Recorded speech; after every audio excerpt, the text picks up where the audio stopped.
Oke, baik. Assalamualaikum warahmatullahi wabarakatuh. Waalaikumsalam warahmatullahi wabarakatuh.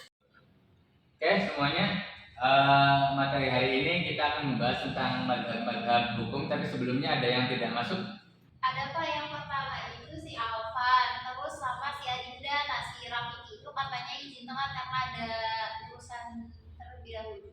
Oke, baik. Tinggal dialfakan saja ya, baik tadi yang tidak ada keterangan ataupun yang izin telat masuk, karena ya memang di MK sendiri kan kalian sudah membuat satu perjanjian bahwa semuanya harus masuk tepat waktu. Kalau misalnya tidak, alfa.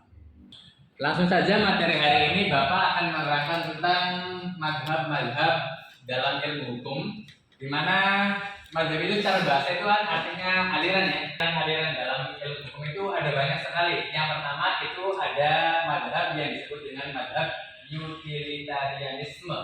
Ada Bapak? Utilitarianisme. Jadi madhab utilitarianisme ini pandangan utamanya itu kegunaan hukum tersebut atau kemanfaatan hukum tersebut. Kita semua tahu bahwa kemanfaatan hukum adalah satu kebahagiaan. Nah, yang dimaksud oleh madhab utilitarianisme ini adalah kebahagiaan yang didapatkan dari keadilan. Jadi madhab utilitarianisme ini memikirkan bagaimana caranya agar keadilan itu bisa didapatkan oleh korban maupun oleh pelakunya. Kemanfaatannya itu diperoleh oleh kedua-duanya. Kedua-duanya menerima manfaat dari keadilan. Kalau misalnya saya kasih contoh, maka ada A dan si B. A ini mencuri uangnya si B 5.000 seumpama.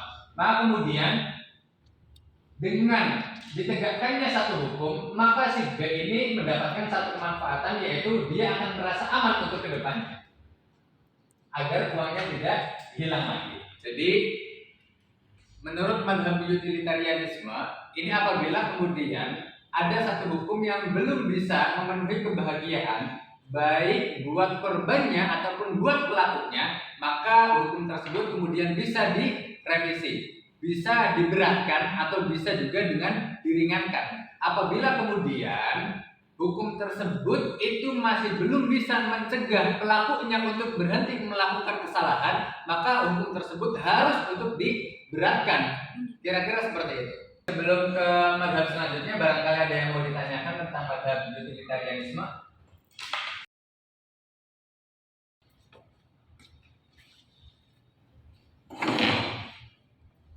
Saya Pak. Enggak, Mbak Rizky terlebih dahulu. Sebelumnya Bapak itu menjelaskan tentang mazhab utilitarianisme. Itu bahwa hukum itu dapat berubah jika tidak memberikan kebahagiaan atau manfaat bagi korban dan pelakunya. Pertanyaan saya, jika hukum itu dirubah atau direvisi itu berdampak menimbulkan konflik atau tidak? Kan madhab utilitarianisme itu memberikan kebahagiaan dan kemanfaatan bagi korban atau pelaku.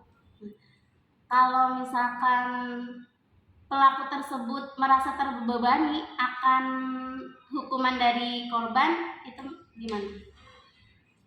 Oke, pertanyaannya bagus, keren semua. Sebenarnya dari dua pertanyaan ini bisa saya gabungkan menjadi satu jawaban ya. Dimana tadi yang pertama Mbak Rizky itu menanyakan apakah kemudian ketika hukum itu dirubah itu akan menimbulkan konflik baru atau tidak. Maka jawabannya tidak, justru itu akan menimbulkan satu kemaslahatan yang besar sekali buat siapapun.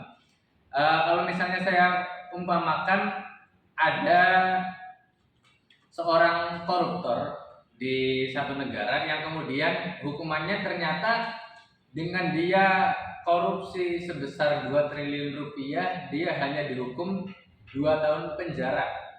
Itu kira-kira fair enggak? Atau memenjarakan dia selama 2 tahun itu kemudian apakah bisa menjamin dia tidak melakukan korupsi lagi atau tidak? Nah gini, Adis sama Dina.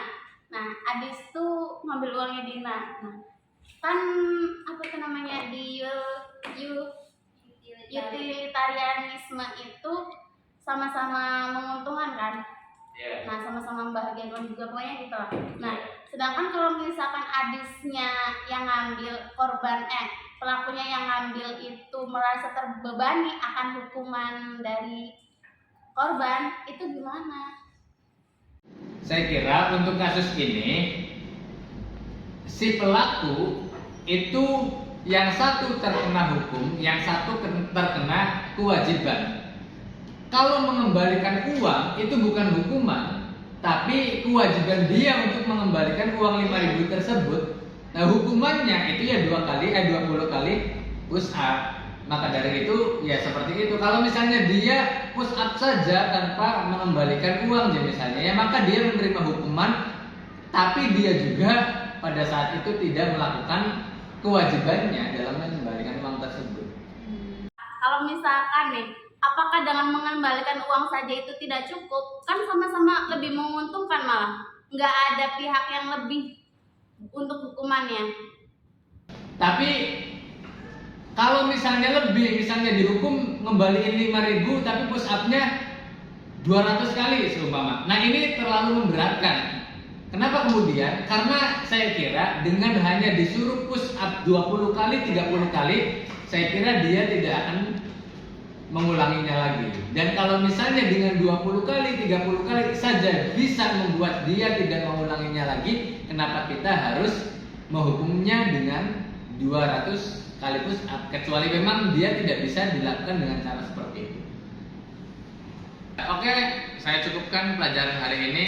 Untuk pelajaran selanjutnya nanti kita akan bahas madhab-madhab lain atau aliran-aliran lain dalam hukum.